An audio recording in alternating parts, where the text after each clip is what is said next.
So you were talking about the AFC East. They added a couple of high-profile running backs. You know, Vegas didn't respond a lot to this, and oddly enough, they responded less to the Jets signing Dalvin Cook than they did to the Patriots signing Ezekiel Elliott. Well, let's see one high-profile running back in Dalvin Cook. I'm not sure about Ezekiel Elliott, whose numbers have gone down every single year after signing that big contract with the Cowboys. And yet, I'm just saying, to what Vegas is saying is that the Patriots actually improved themselves with Elliott, and they thought the Jets did nothing by signing Cook. I think it's the other way around. I think they did a very good job in signing Cook. Think about this. You had the best quarterback in your division and the best running back in your division. Two separate teams. Now they're on the same team in a very challenging AFC East. It makes for an interesting discussion. It makes the Jets look a little bit better. Now, for Ezekiel Elliott, they don't have a lot of weapons in New England. So him coming on is somewhat of a weapon, but I don't know how many miles he has left in those legs left. What team has the best quarterback and the best running back in the AFC East? Aaron Rodgers is not the best quarterback in the AFC East, not even by a long shot. You can make the argument he's the third best quarterback in the AFC East right now. How many MVPs does he have? How many Super Bowls has he won? My grandpa served in Korea. They wouldn't send him overseas right now. The point that I'm making is we're moving forward. What has happened in the past does not qualify for the kind of quarterback that you are now. Okay. And to go back to what you're saying before, I completely agree with what Vegas is saying. Ezekiel Elliott fills a role in New England, right? He's not going to be your bell cow back, but he did have really high numbers last year. Rushes. He's a puncher. Yes, where you needed 3 yards or more, and he had amazing numbers inside the 5-yard line. So, look, it doesn't make the Patriots much better, but it fills a need you have. What does Dalvin Cook do that Breece Hall doesn't? Who, by the way, just was activated off the PUP list. You also have, I am scared for the Jets if I didn't hate the Jets.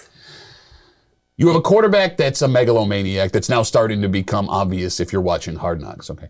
You have a head coach that cannot manage the team that he had last year that had no stars on it. Now you have nothing but names in your locker room. But meanwhile, an offensive coordinator in his first year who failed miserably in Denver last year now has something to prove. He's under a ton of pressure, and you have to manage this running back along with the expectations of the quarterback?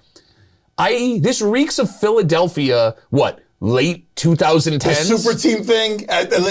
Nobody's saying that. Nobody's going to that level. You just said best quarterback, best running back. But combined together on the same team, whose defense last year was pretty good, and if they had a decent quarterback, maybe would have challenged a few people in the AFC East. No, don't get upset, Duffy. It's the truth. Yeah, you made a reference to best running back in the division, and I'm trying to think, I don't think I know who that is. No, I mean, Who do you think it is? He is the best running back in the division. You can make the argument that Dalvin Cook is the best running back in the division, depending on what his brother James Cook does in Buffalo this year, because he did look great in that opening preseason game. What if he was that guy? Are we really comparing Dalvin Cook to his brother who had a decent year, one of which you didn't think the Bills needed at the running back position because they don't need a running back, yet he still has that value? If you're going to compare any running back, wouldn't it be closest to the guy he grew up with and shares genetics with? Oh my God. What better comparison would there be between two brothers? Are you saying right now you would take James Cook on the Bills or Dalvin Cook?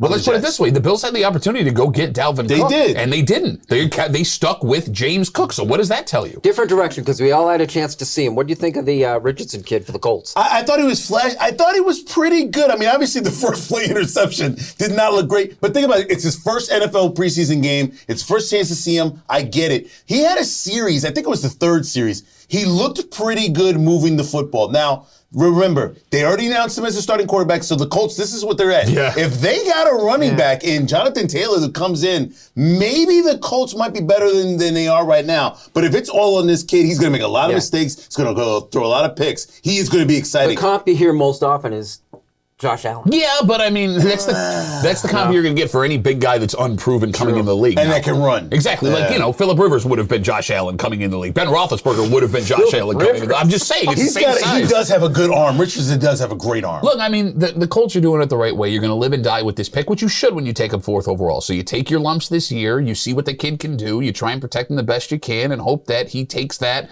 step forward year 2, year 3 that Josh Allen took.